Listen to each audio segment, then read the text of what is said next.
Fancians, welcome back. Hope you are doing well. Those who don't know me, I whisper you stories so you can relax and imagine as if it's a real world. Let's begin today's story. The Clockmaker's Secret. In the heart of a city that never stops moving, there was a street called Ironwood Lane. On this street, people walked very fast. They looked at their watches, they spoke loudly on their phones, and their faces were always tight with worry.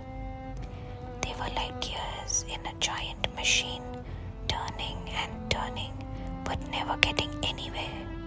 In the middle of this busy street sat a tiny shop with a faded blue door. Above the door, there was a sign that read, "The Silent Clock."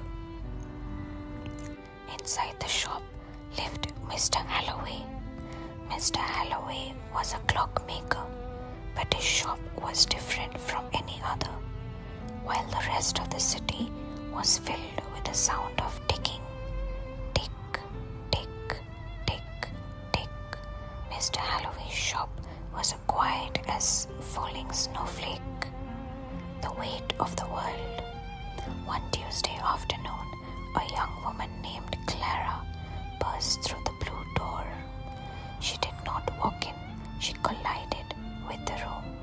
Her coat was half on, her hair was messy, and she was clutching a heavy briefcase. "Mr. Holloway," she grasped, her breath coming in short, sharp bursts. "My watch has stopped. You must fix it. I have a meeting in 10 minutes, a flight in 4 hours, and 100 emails I haven't answered. I am falling behind. Everything is moving too fast." Mr. Holloway didn't look up from his workbench. He was holding a tiny golden screw with a pair of silver tweezers. He moved with the steadiness of a mountain. "Sit down, Clara," he said softly. His voice was like the sound of a cello, deep, smooth, and calm. "I can't sit," Clara cried. "If I sit, the world will leave me behind." "The world is a very large place," Mr. Holloway replied. "It can wait for 5 minutes. Sit in the velvet chair, the one by the window." The art of the pause. Clara sat, but her legs were still shaking. She felt like a spring that had been wound too tight. Mr. Holloway took her watch. It was beautiful silver piece, but the hands were frozen. He didn't open the back of the watch immediately. Instead, he walked over to a small stove and began to make tea.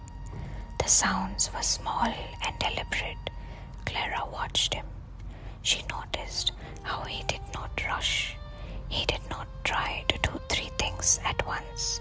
He simply focused on the water, then the tea leaves, then the cup. "Your watch is not broken, Clara," he said, handing her a cup of peppermint tea. "It's exhausted. Even machines need to stop when the friction becomes too much." Clara took a sip. The warmth traveled through her, and for the first time in weeks, she felt her shoulders drop a fraction of an inch. "I feel like I'm running a race with no finish line," she whispered. The 2 clockmakers. Mr. Holloway sat on a wooden stool. "Let me try to tell you a story," he said. "Once there were 2 clockmakers.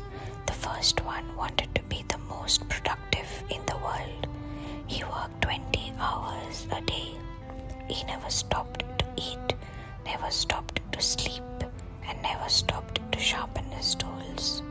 Soon his eyes grew tired. He began to make mistakes. His clocks began to gain time, then lose time, and finally they simply broke. He had worked so hard that he became useless. Clara The second clockmaker worked only for a few hours of a day, but before he started, he would sit in his garden. He would listen to the birds. He would sharpen his tools until they were like razors. He would breathe the clean air. When he finally sat at his desk, his mind was clear. He worked with such precision that his clocks never failed. He did less work, but he created more beauty. The sharpened mind. Mr. Holloway finally opened the back of Clara's watch. He did not find a broken spring. He found a tiny piece of grit, a speck of dust from the busy city streets that had jammed the gears. He took a small brush and gently swept it away. Then he placed a single drop of oil on the mainspring. People think that being busy is the same as being important, he said. But a heart is like a clock. If you wind it too tight, it'll snap. You must learn to leave gaps in your day. A gap of breath, a gap of sunset, a gap for a cup of tea. He handed the watch back to her. The second hand was moving again, and it did not seem to be racing. It moved with a steady, peaceful rhythm. Walking at a different pace, Clara stood up. She looked at her phone. She had missed a meeting. 10 years ago, she would have panicked. But looking at the quiet shop and the calm old man, she realized the sun was still shining. The birds were still singing. The world had not ended because she was 10 minutes late. She put her watch on her wrist. "Thank you, Mr. Holloway," she said. "Remember," he called out as she reached the blue door, "don't let the ticking of the world drown out the beating of your own heart." Clara stepped back out onto Ironwood Lane. The people were still rushing. The phones were still ringing. But Clara did not rush this time. She walked slowly. She felt the cool breeze on her face.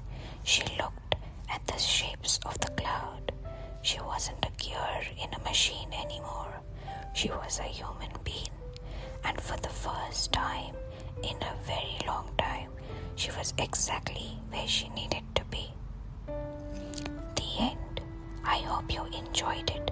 Subscribe for more stories and do suggest what story you would love to hear next. Have a lovely day. Stay safe. See you until next time. Bye bye, my Fancians.